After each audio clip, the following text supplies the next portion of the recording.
क्षेत्राचा महिमा वर्णन केला. उदंड क्षेत्र पाहिली, तीर्थ पाहिली, पण अशी चंद्रभागा पाहिली कुठं? असा दोन्ही हात कटेवर ठेवून उभा राहिलेला 28 पासून असा देव कुठं पाहिलाय का? काही देवतेकडे बघा, त्यांची जीवच बाहेर आलेली असते. काही देवतेकडे बघा, डोळेच विस्फारलेले असतात. काही देवाची तंगडीच वगैरे. पण आमच्या पांडुरंगाकडे बघा ना, पाहता क्षणी समाधी लागली पाहिजे. असा विटेवर आहे. सर्वांचा उद्धार करण्याकरता पुंडलिकरायाने त्या देवाला उभा केलाय. ते अजून बस म्हटलंच नाही कोणी. देव अजून बसला नाही हो कोणी. अजून देव बसला नाही, उभाच आहे. सर्वोत्तम तीर्थ क्षेत्र आणि देव शास्त्राने अभाव निवडीला असा तो परमात्मा. असं पंढरी क्षेत्र आहे आणि तेथील देव आहे. असा तेथील देवी आहे मंडळी. त्या देवाचं वर्णन, त्या देवाचे दास आम्ही आहोत असं तुकाराम म्हणतात. आम्ही ज्याचे दास त्याचा पंढरी वास. म्हणून त्या देवाचे आम्ही दास म्हणून घेणं सोपं आहे, पण आणखी दास्यत्व येणं अवघड आहे. आम्ही आपले दास आहोत म्हणणं सोपं आहे. काय आमचे हातपाय दाबता तुम्ही? आम्ही आपले सेवक आहोत असं म्हणणं मी सोपंच आहे. पण कोण कोणाचं सेवक आहे मंडळी? फुकट कोणी करायला तयार नाही. असं आहे. आम्ही ज्याचे दास, दास या शब्दाचा अर्थ सेवक. दुसऱ्याची सेवा करण्यामध्ये माणसाला सुख आहे का दुःख आहे एवढं सांगा. दुसऱ्याची चाकरी करण्यात, दुसऱ्याची नोकरी करण्यात माणसाला सुख आहे का दुःख आहे? दुःख आहे. मग तुकाराम महाराजांनी देवाचा दास म्हणून कसं घेतात? पर दासपणामध्ये काय आहे? परतंत्रपणा आहे. दासपणामध्ये दुःख आहे. तिथे स्वातंत्र्य गमावून टाकलेलं आहे. मग तुकाराम महाराज मी देवाचा दास म्हणतात ते कोण्या अर्थाने म्हणतात? बरं, व्यास महर्षींनी 5 लोक जिवंत असून मेल्यासारखे सांगितले. जीवंतोपि मृता पंच व्यासेन परिकीर्तिता दरिद्रो व्याधितो मूर्खः प्रवासी नित्य सेवकः. 28 दारिद्र्य असणारा मनुष्य जिवंत असून मेल्यासारखा आहे. एखाद्या रोगाने पीडित असलेला मनुष्य जिवंत असून मेल्यासारखा आहे. मूर्ख मनुष्य जिवंत असून मेल्यासारखा आहे. ज्ञानहीन प्रवासी जिवंत असून मेल्यासारखा आहे. आणि नित्य प्रकारे दुसऱ्याची सेवा करणारा, दास्यत्व करणारा जिवंत असून मेल्यासारखा आहे. मग तुकाराम महाराजांना जिवंत असून मेल्यासारखा आहे असं म्हणायचं आहे का?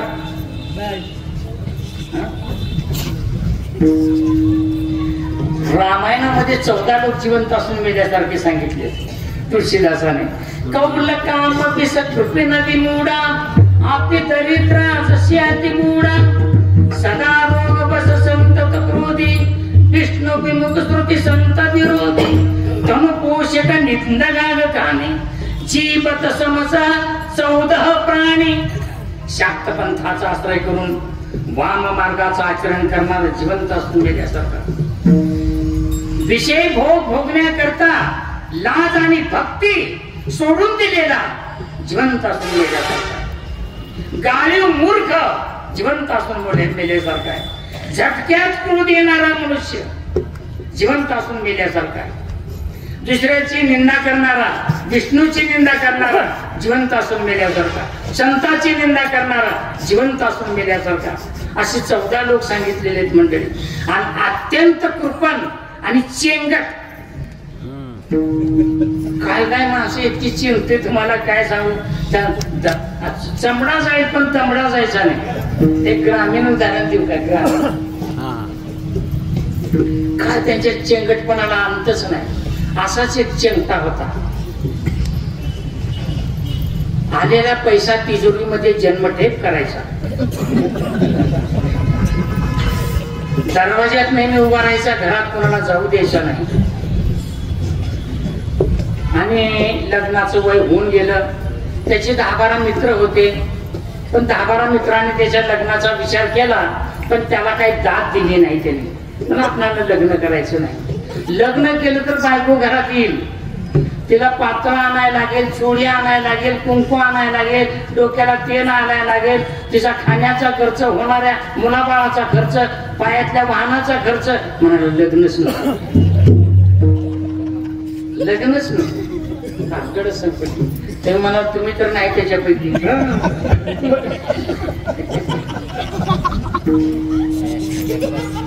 आणि त्याच्या मित्रांनी 2-3 वेळा प्रयत्न केला, परंतु यश आलं नाही. आता मात्र मित्रांनी एक मुलगी आपल्या बरोबर घेतली. त्याचं लग्न करूनच घरी यायचं, त्याशिवाय यायचंच नाही. 35-40 वर्षाचा टोनगा झालेला आली, मित्रमंडळ आली. दरवाजातूनच म्हणतो, तुम्ही का आलाय मी ओळखलंय, तिथूनच परत जा, तिथूनच परत जा. अरे पण आम्ही आगळा वेगळा प्रस्ताव आणला, ह्या वेळेला ऐकून तरी घे, नीट ऐकून घ्या मी काय बोलतोय. सांगा, तिथूनच सांगा. हे बघ, तुझं लग्न झाल्यापासून तुझ्या बायकोचा खर्च, होणाऱ्या मुलाबाळाचा खर्च, तुझी बायको मरेपर्यंत, मुलं बाळ मरेपर्यंत आणि नातवंड मरेपर्यंत सगळा खर्च सासरवाडीहून आला तर करशील का नाही? असलं विचारणारही मला कुणी भेटला नाही. काय प्रमाण आहे, काय काय माणसं विठ्ठल विठ्ठल.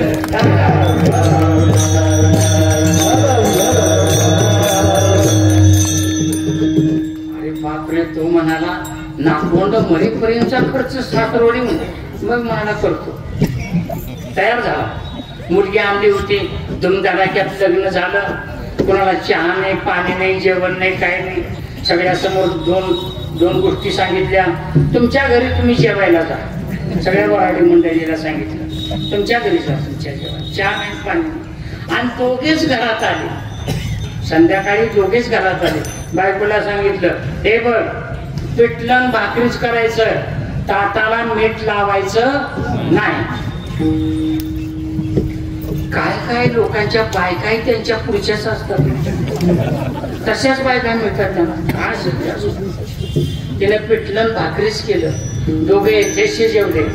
जेवल्यानंतर बायकोला म्हणतो, हे बघ, आपलं शेत आपल्या घरापासून 2-4 किलोमीटर लांब आहे. शेतामध्ये गव्हाचं खळं पडलंय, चोरांचा सुळसुळाट आणि बुळबुळाट आहे. मला शेतावर गेलं पाहिजे. सावधपणानं झोप. घोंगडी घेतली, बॅटरी घेतली, पायात वाहना घातल्या आणि शेतावर 4 किलोमीटर चालत आला. शेतावर आल्यानंतर, खड्यावर आल्यानंतर त्याच्या लक्षात आलं, आपल्या बायकोला दिवा मालवायला सांगितलंच नाही. त्याचं आमचं घर तेल जळून खलास होईल ना. आणि हे सांगण्याकरता बावळट पुन्हा 4 किलोमीटर आले घरी. 4 किलोमीटर आलं घरी. दरवाजा वाजवला, बायकोने उघडला. का हो आता गेला ना, आता लगेच आला, तुम्ही का आला? हे बघ, तू दिवा मालवलास किंवा नाही, देवात फुंकर घातलीस का नाही, हे बघण्याकरता मी आलोय. म्हणाले, मी बावळट नाही तुमच्यासारखी. तुम्ही घराच्या बाहेर पाऊल ठेवता क्षणी मी दिव्यावर फुंकर घातली, दिव्या वजवला. पण का 4 किलोमीटर चालत गेला, 4 किलोमीटर परत चालत आला. पायातल्या वाहना किती झिजल्या तुमच्या? हा म्हणाला, वाहना झिजू नये म्हणून तर पगलेत मारून आणलेत. चिंतेपणाचा हे झाला, खरंच झाला. अशी माणसं समाजात जिवंत असून मेल्यासारखी. विठ्ठल.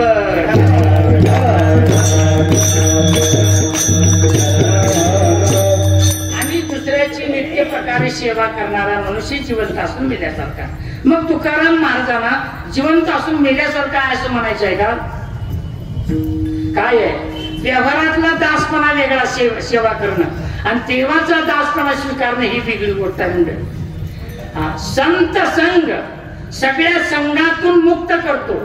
तसं देवाचे दास जर झाला तर देवाची कृपा तुमच्यावर होईल. आणि देवाची कृपा झाल्यानंतर प्रकृतीच्या बंधनातून मुक्त व्हा, मायेच्या बंधनातून मुक्त व्हा. देवाचे मालकपणा नव्हे, तो देव क्षणभर आपलं पद आपल्या भक्ताला देऊन टाकेल. पण देवाचे दास. व्यवहारामध्ये कुणी कुणाचं पद देऊ शकत नाही. देऊ शकते का? कुणी कुणाचं पद देऊ शकत नाही, पण परमार्थात मात्र कुणी कुणाचं पद मिळण्यासारखं आहे. देवाचं दास जर झाला तर पारतंत्र्यातून मुक्त व्हाल, दुःखातून मुक्त व्हाल, प्रकृतीतून मुक्त व्हाल, देवाचे मालक बना आणि देव आपलं पदी त्या भक्ताला क्षणभरापुरतं देऊन टाकेल. असं पुन्हा आहे का उदाहरण? आहे नाही. देवाने आपलं पद कुणाला दिलंय का? दिलंय. दिवाळीचा सण आला, मी दास बद्दलच बोलतोय. दास दिवाळीचा सण आला, नामदेव रायाला म्हणाले, आई ग, दिवाळीच्या सणानिमित्त देवाच्या अंगाला उठणं लावून गरम पाण्याने आंघोळ घालण्याकरता आपल्या घरी घेऊन येऊ का देवाला? अरे नाम्या, देव षडगुण ऐश्वर्य संपन्न आहे.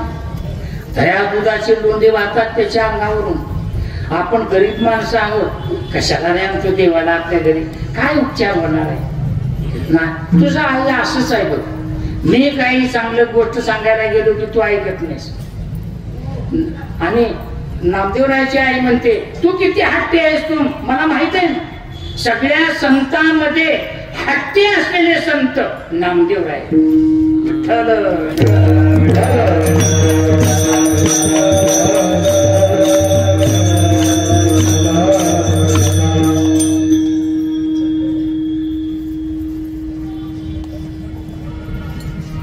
नामदेवराय हट्ट धरून बसले. बाबा तू माझं ऐकत नाहीस, हा, तू तुझं जर परमात्मा ऐकत असेल, परमात्मा पांढर, तर घेऊन ये. माझं काही तसं म्हणणं नाही. पण त्या फळाची आज्ञा घेतली आणि नामदेवराय रावळात पळत पळत आले. नामदेवरायच्या घरात किती माणसं आहेत सगळे? 14. मी 15 म्हणतो. हो, पुन्हा कधी 14 म्हणायचं नाही. पण मी सांगतो, गुणाई लढाई दोघी सासू सुना, गुणाई लढाई दोघी सासू सुना, दमनाम जाना बापले, दमनाम जाना बापले.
चौघे जण, नारा मादा विठा गोंदा हे 4 मुलं आहेत, 8 जण. लाडाई गोडाई येसाई साखराई 4 सुना आहेत, 12 झाले. लिंबाई नावाची लेक आहे, आऊबाई नावाची बहीण आहे आणि दासी जणी 15. दासी जणी नामदेवरायाच्या कुटुंबाचा भाग होती म्हणून ती नामदेवरायाच्या घरचीच आहे ना, तिने कुठे सोडायचं? वा विठ्ठल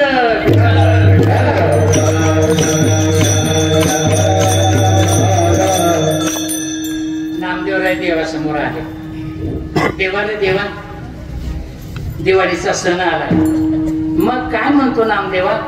काय नाही देवा, माझ्या आईचा आग्रह आहे, विनंती आहे, दिवाळीच्या सणानिमित्त तुझ्या अंगाला उठणं लावून गरम पाण्याने आंघोळ घालायचं ठरवलंय माझ्या सगळ्या कुटुंबाने. येशील का नाही सांग?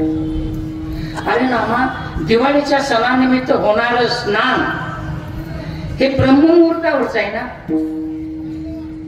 मी कसा येऊ? कारण ब्रह्ममुहूर्तावर सगळे पूजेकरी, सगळी ब्राह्मण मंडळी, काकड आरतीला येणारी मंडळी असतात. मी तुझ्या घरी गेलो ब्रह्ममुहूर्तावर आणि सगळी भक्त मंडळी इथं आली, मी विटेवर नसलेला पाहून दुष्काळात पडतील ना. कसा जाऊ मी? नाही देवा, काहीतरी करा, मार्ग काढा, पण माझ्या घरी आलं पाहिजे. सगळ्यांना वाईट वाटेल, दुःख होईल, आलंच पाहिजे माझ्या घरी.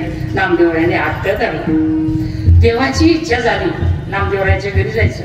ब्रह्ममुहूर्त 3:40 सुरू होतो मंडळी, पहाटे. ब्रह्ममुहूर्तावर जो उठतो, स्नान करतो, व्यायाम करतो, योग धारणा करतो, देवाचं नामस्मरण करतो, त्याच्या बुद्धीचा नाश होत नाही. त्याला गरिबी कधी येत नाही, दारिद्र्य येत नाही. आणखीन एक गोष्ट आहे, त्याला रोग होत नाही. पण रोज होईल का एवढं 3:40? आम्ही सूर्यवंशी. विठ्ठल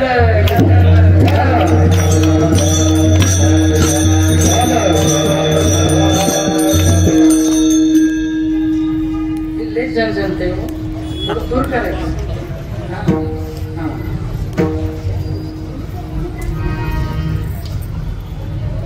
आणि देवा काय करा, पण आलं पाहिजे. देवाची इच्छा झाली आणि देव म्हणाले, नामदेवा, तुझ्या घरी स्नान करून येईपर्यंत या विटेवर उभं राहून तू माझं काम करशील का? नामदेवराय म्हणाले, हो मी करतो ना काम. देवाने धाड करून उडी टाकली. नामदेवराय पटकन जाऊन विटेवर उभे राहिले, आपलं पद बहाल केलं आणि देवाचं काम करायचं आहे तिथं उभं राहून. 4 गोष्टी समजावून सांगतो नामदेव आहे. तुला रोज चंद्रभागेमध्ये थंड पाण्याची सवय आहे, स्नान करण्याची. आता सगळी पूजेकरी मंडळी येतील, कुणी तुझे पाय ओढतील, कुणी कपडे काढतील, कुणी मुकुट काढेल. तुला सगळं विचित्र वाटेल, पळून जावं की काय वाटेल. पळून जाऊ नको, हालू नको, डोळे मिचकावू नको, स्थिर उभं राहा. देवाने आपलं स्वरूप नामदेवरायला बहार केलं. हरी तैसे हरीचे दास. जसा हरी देवते संत निमित्त त्या प्रतिमा. देवाने आपलं स्वरूप नामदेवरायाला बहार केलं. ठाण, मान, रेखीव, रंग, रूप, उंची जसंच्या तसं. हा नामदेव, हे नामदेवराय असं कुणाला ओळखता येणार नाही. असं आपलं रूप, असं देवाने रूप दिलं नामदेवरायाला. नामदेव आहे. आता सगळी भक्त मंडळी येतील, हे सगळे कपडे वगैरे तुझे काढतील. नंतर थंड पाण्याची, गरम पाण्याची आंघोळ घालतील. गरम पाण्याची आंघोळ घालत असताना तुला सहन होणार नाही, पण विटेवरून हालायचं नाही. आपलं पित्तळ उघड पडेल असं काही करायचं नाही. चालेल देवा. पुन्हा नंतर त्या दुधाचे उलंडे तुझ्या अंगावरून वाहतील. सगळ्या फळांचा रसाची धार तुझ्या डोक्यावर धरली जाईल. चाटू नको असं, नाही तर चाटशील कधी नाही मिळालं. नामदेवराय म्हणायचं आहे देवा. नंतर पुन्हा थंड पाण्याची, गरम पाण्याची आंघोळ घालतील. खरमरीत टावेलने तुझं अंग पुसतील. नंतर भरजरी कपडे तुझ्या अंगावर घालतील. शेवटी सोन्याचा मुकुट तुझ्या डोक्यावर चढेल दे नामा.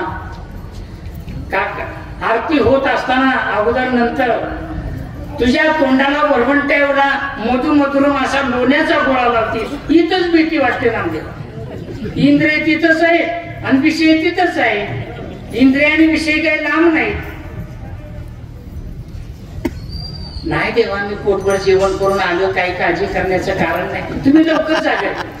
मी काही खाणार नाही लोण्याचा गोळा. काय मी उद्या 28 झाले, लोण्याचा गोळा खाल्ला नाही. नामदेवा तू खाऊ नकोस. नाही देवा, मी खाणार नाही. आणि एवढं सांगून देव गरुड खांबाजवळ आले नामदेवा लोण्याचा गोळा नाही देवा खाणार नाही. आणि देव धावत पळत नामदेवरायाच्या घरी आले. गोनाईला वाटलं कशाचा देव आपल्या घरी येतोय, आपण गरीब माणसं आहोत. पण सगळं करून ठेवलेलं होतं, उठणं पाट वगैरे मांडून ठेवलेला, गरम पाणी करून ठेवलेलं होतं, वाट बघत होती. जसे देव दारामध्ये आले गोनाईनं पाहिलं आणि समाधीच लागली. गोनाई आम्ही आलोय ना, आंघोळीला आलोय. आणि मग गोनाई जागी झाली, सगळेजण जागे झाले, उठले, बाहेर आले आणि देवाचे कपडे बाजूला काढून ठेवले, देवाच्या अंगाला उठणं लावलं, देवाला गरम पाण्याची अंघोळ घातली. पण काय आहे, नामदेवरायाच्या घरी देवाचा अंग पुसण्याकरता टावेलच नव्हता. आपल्या घरी कसं बापाचा वेगळा, आईचा वेगळा, झालं तर मुलाचे वेगळे, बहिणीचे वेगळे, असे टावेल वेगवेगळे असतात बापन. पण नामदेवरायाच्या घरी टावेलच नाही. एक जनाबाईचा अभंग आहे, सण दिवाळीचा आला नामाला ओळाची गेला, हाती धरून देवाची चला आमच्या घराची. पदर काढीला माथ्याचा बाळ पुशीला नंदाचा, बाळ पुशीला नंदाचा, बाळ पुशीला नंदाचा.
परमात्मा पांडुरंगाला खरमरीत पुसला, देवाचे कपडे देवाच्या अंगावर घातले, आरतीनं ओवाळला. दिवाळीच्या सणानिमित्त केलेलं काय गोडधोड असेल, देवाने तो फराळ केला असेल.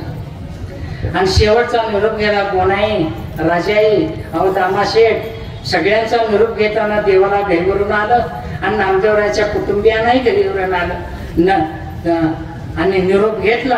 आणि देव धावत पळत येऊन आपल्या विटेवर उभं राहिलेल्या भक्ताचा सोहळा पाहण्याकरिता गरुड खांबाच्या आडी म्हणून उभी राहिली.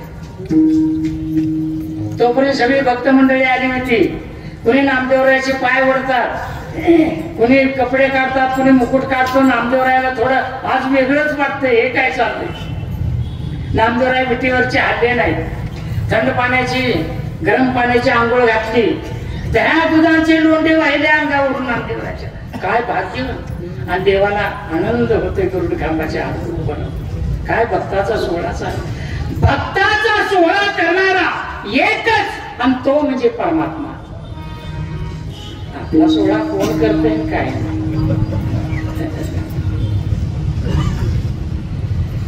देवाने करावा आपला सोहळा. आणि सगळ्या फळांची रसांची धार नामदेवरायाच्या डोक्यावर धरली. पुन्हा गरम पाण्याची थंड पाण्याची आंघोळ घातली. नामदेवरायाचं घरमध्ये टावेल नाम पुसण्यात आलं. भरजरी कपडे नामदेवरायाच्या अंगावर घालण्यात आले. सोन्याचा मुकुट नामदेवरायच्या डोक्यावर चढला गेला. आरती वगैरे झाली. सरती शेवटी मधुमधुरम वरवंट्या एवढा लोण्याचा गोळा नामदेवरायच्या तोंडाला लावण्यात आलाच. आतापर्यंत सगळ्या सांगितलेल्या गोष्टी लक्षात होत्या, पण जसा लोण्याचा गोळा लावला तसं नामदेवराय चक्क विसरून गेले. आणि आतून जिभेचा शेंडा काढलाच, गोळ्याला लावलाच. तो मधुर वाटला. थोडा थोडा ओढायला सुरुवात केली. नामदेवराय सगळे विसरून गेलेले. नेहमीपेक्षा लोण्याचा गोळा लहान झाला. समोरच्या भागाला खोलगटपणा दिसला. एका भक्ताचं लक्ष गेलं. अरे वा, एवढी 28 झाली, देवाने लोण्याचा गोळा कधी खाल्ला नाही आणि आज देव लोण्याचा गोळा खातोय म्हणजे काय? देव निवेद्य खात नाही म्हणून आम्ही दाखवतो. देवाने जर निवेद्य खाल्ला असता, सगळ्या पुरुषनी दाखवला असलं तरी त्याला पुरला असता का? त्याला पुरला असतं का तेवढं? पुरुष तरी जग तरी पुरेल का त्याला? काय नाही. तो खात नाही म्हणून आम्ही दाखवतो. वास घेतो, फक्त गंध घेतो आणि विठ्ठल विठ्ठल. तो भक्त जो होता, ज्ञानी भक्त होता मंडळी, तो त्या सिंहासनावर चढला. समोरून बघितलं, पाठीमागून बघितलं, डावी उजवी बाजूकडून बघितलं आणि डोळ्यात डोळा घालून बघितलं नामदेवरायच्या. नामदेवराय मनात म्हणतात, देव का तुझ्या थोबाडात कधी नव मला संधी मिळाली ही, आणि तू काय बघतो डोळ्यात डोळा घालून? नामदेवराय असं नाही, देवाने असं कुठं सांगितलं आपल्याला? नामदेवराय गप्प झाले आणि तो भक्त खाली उतरला. सगळ्या भक्तांना सांगितलं आलेल्या, अरे तुम्ही तरी बघा ना, तुम्ही तरी बघा. देव देव युगे 28 झाली, अजून लोण्याचा गोळा कधी खाल्ला नाही आणि आज देव लोण्याचा गोळा खातोय. नेहमीपेक्षा लहान आहे का मोठा आहे का कसा आहे बघा ना. सगळ्या भक्तांनी टवकारून बघितलं. पुन्हा टवकारून बघितल्याबरोबर तो लोण्याचा गोळा सगळ्यांना लहान दिसला. सगळे सिंहासनावर चढले. मागून पुढून पाहिलं, पण कुणाला हा नामदेवराय आहे असं ओळखता आलं नाही. जो ज्ञानी भक्त होता तो एका कोपऱ्यात बसला.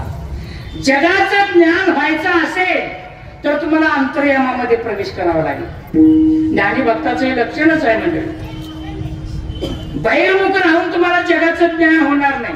अजून ब्रह्मांड एकांशेन स्थितो जगत ताब्यात येत म्हटलेलं आहे. भगवंताच्या एका अंशात संपूर्ण ब्रह्मांड आहे आणि बाकीचं काही शिल्लकच आहे. तसं जगाचं ज्ञान व्हायचं असेल तर अंतर्मुख व्हायला हवाय. म्हणून भक्त एक ज्ञानी भक्त कोपऱ्यात बसला, अंतर्यामामध्ये प्रवेश केला आणि अंतर्यामामध्ये प्रवेश करून हा विटेवर कोण उभा आहे याचा शोध घेतला आणि अंतर्यामात दिसून आलं हा विटेवरचा देव नसून नाम आहे. मोठ्याने हात मारले त्या भक्ताने, नाम्या तुला लाज वाटत नाही या विटेवर उभा राहायला? अगोदरच उडी टाकली आणि इकडून तिकडून इकडं नामदेवराय पळायला लागले. गरुड खांबाच्या आत देव उभे होते. देवाने धरलं नामदेवरायला. नामदेवा घाबरू नको, मी आहे. भक्ताचा सोहळा करणारा मंडळी एक देवच आहे. म्हणून आपलं पद देणारा फक्त देवच आहे आपल्या भक्ताला. म्हणून परमार्थातला हा अर्थ आहे, आम्ही ज्याचे दास. एक प्रमाण आहे. तुझा ऐसा कोण उदाराची रास, तुझा ऐसा कोण उदाराची राशी,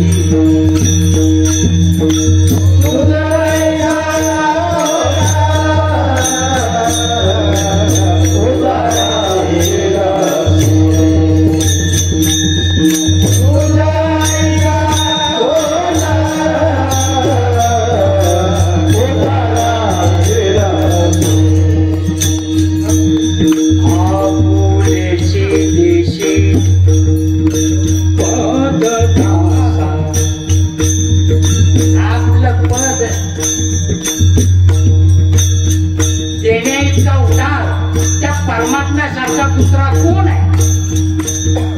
आपुलेची देशी पददा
मंडळी. मग व्यवहारातला दासपणा वेगळा आणि परमार्थातला देवाचं दास्यत्व स्वीकारणं वेगळं. देवाचे दास झालात सगळ्या दुःखातून मोकळे व्हाल, तुम्हाला सुखाचीच प्राप्ती होईल, जीवन आनंदमय होईल आणि देव आपलं पद आपल्या भक्ताला देऊन टाकेल. म्हणून आम्ही ज्याचे दास त्याचा पंढरी वास. ज्या देवाचे आम्ही दास आहोत तो पंढरपूर निवासी असा परमात्मा पांडुरंग आहे. आणि तो कसा आहे? तो हा देवाचाही देव, हा देवाचाही देव, तो हा देवाचाही देव, तो हा देवाचाही देव. काय करीत देव, काय करीत देव, तो हा देवाचाही देव, तो हा देवाचाही देव.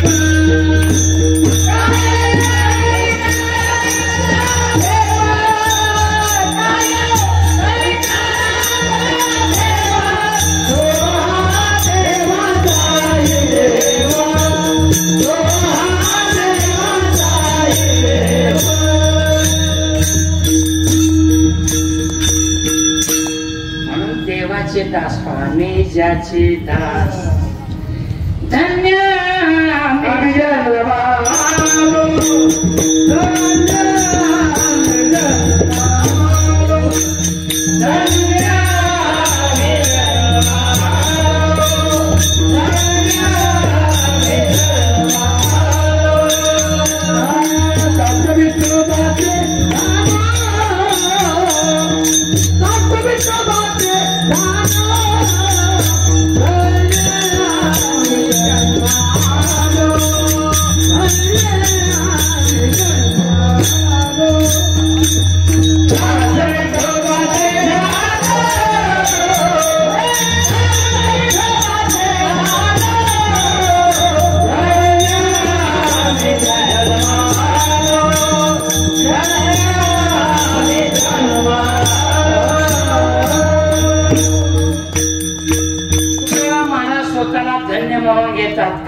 आम्ही परमात्मा पांडुरंगाचे दास झालो.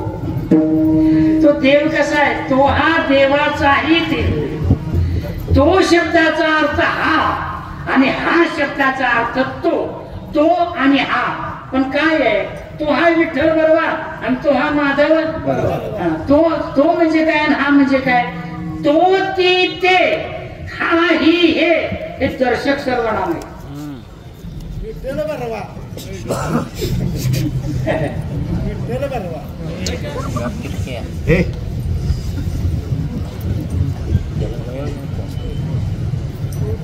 तो ती ते आणि हा ही हे यातला फरक एवढा आहे की तो ती ते हे सर्वनाम आहे पण दूरच्या व्यक्तीबद्दल वापरलं जातं.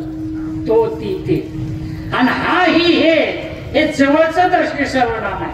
तो ती ते म्हणजे काय? तो हा एक परमात्मा. तो ती ते तो परमात्मा आणि हा म्हणजे हृदयस्थ असलेला हा परमात्मा एकच. तो आणि हा एकच.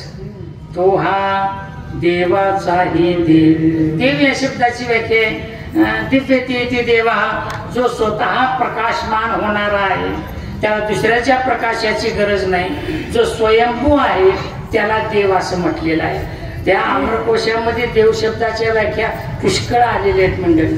विठ्ठल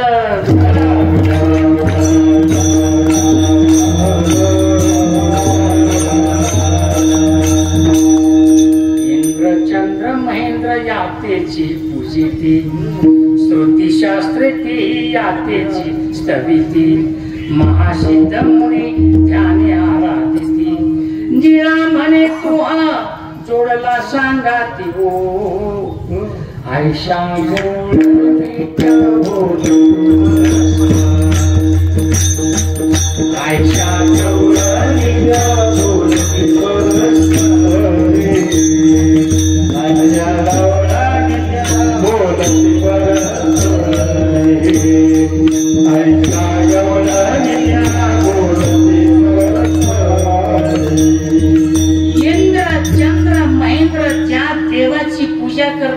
तोच हा विठ्ठलवरचा पंढरीनाथ आहे मंडळी. श्रुती शास्त्रे पुराणे वेद ज्याचं स्तवन करतात रात्रंदिवस तोच हा विठ्ठलवरचा देव आहे. ऋषी मुनी सिद्ध साधक साधू संत ज्या देवाची रात्रंदिवस आराधना करतात तोच हा विठ्ठलवरचा देव आहे. एकात अभंगातून आहे पण वेगात वाजवू नका तर म्हणून नाही तर नाही. फडकऱ्याचं कसं असतं थोडं विलंबी. मी एवढा वयानं झालो पण मला जलद लागतं थोडं. तर वाजवा.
पंढरीराव तो ह्या देवाचाही देव.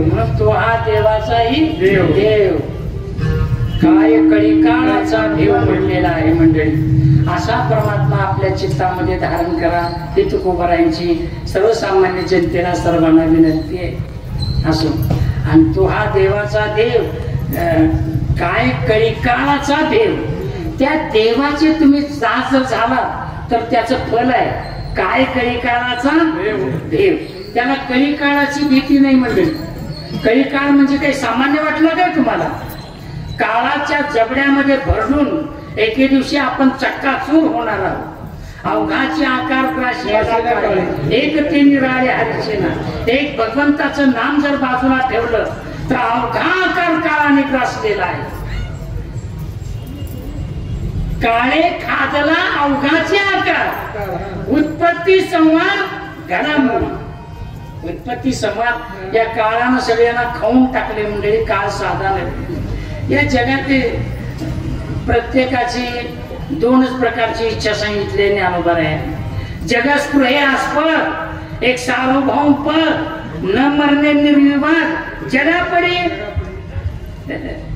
सगळ्यांना वाटतंय की जगाचं सार्वभौम पद आपल्याला मिळावं. आता मिळत नाही ती गोष्ट वेगळी, आणि आपल्याला मरण येऊ नये आणि आल्याशिवाय राहत नाही.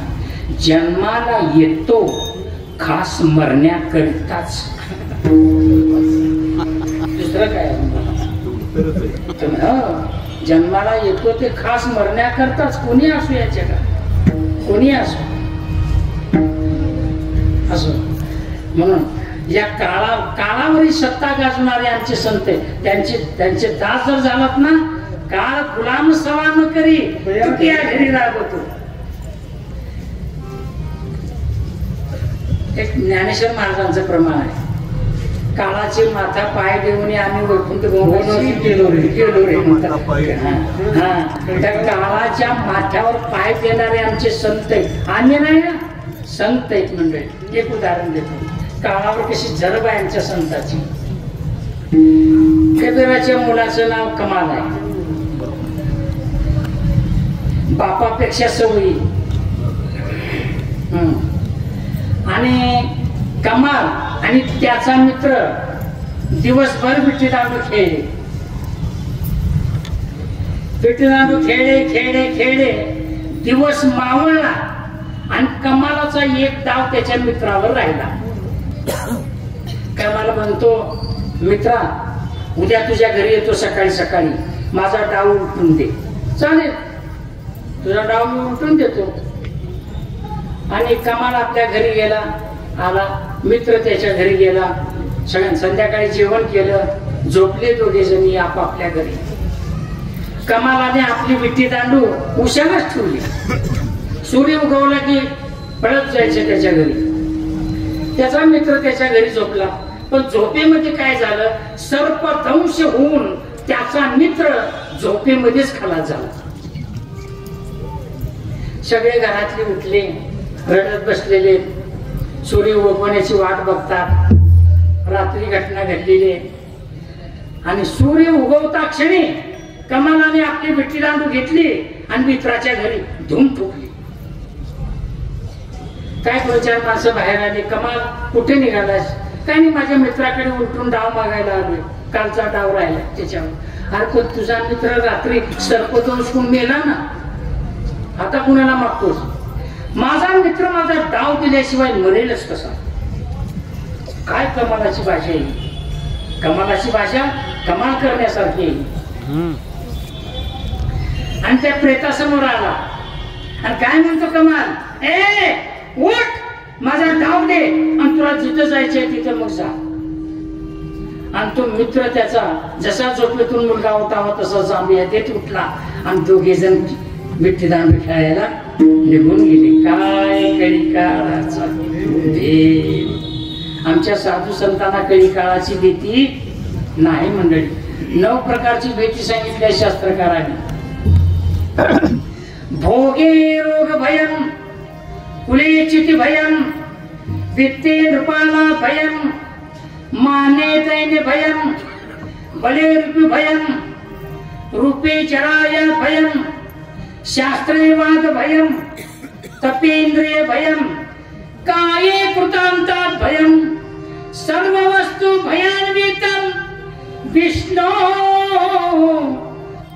निर्भयम्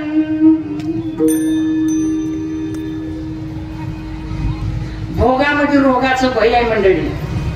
रात्रंदिवस जर तुम्ही टीव्ही बघत बसला, टीव्हीला रोग होईल का डोळ्याला रोग होईल? डोळ्याला. भोगी रोग भय. उगीच वांगी आवडतात म्हणून 2 किलो वांगी मसाला घातलेली एकट्यानेच खाल्ली. पोटाला रोग होईल का वांग्याला रोग होईल? पोटाला रोग होईल ना. रात्रभर लोटाचे झाडे होईल असं होईल.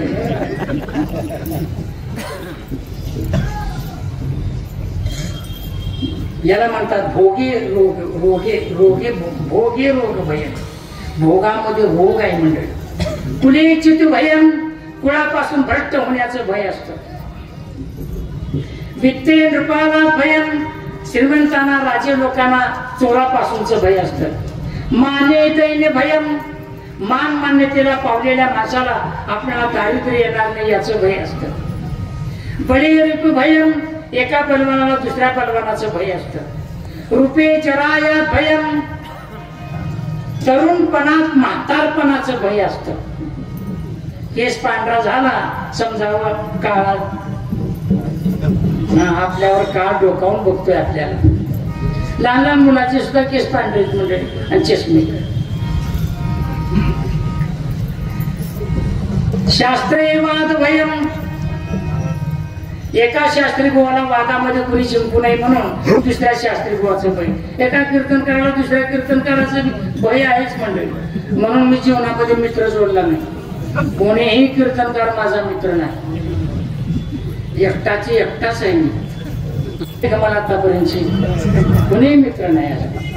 मित्र सांगा म्हणलं तर मला तसं काही सांगता येणार नाही. सगळेच आपले वाटतात. तर कोण्याही कीर्तनकाराकडे मी अजून गेलो नाही तसा.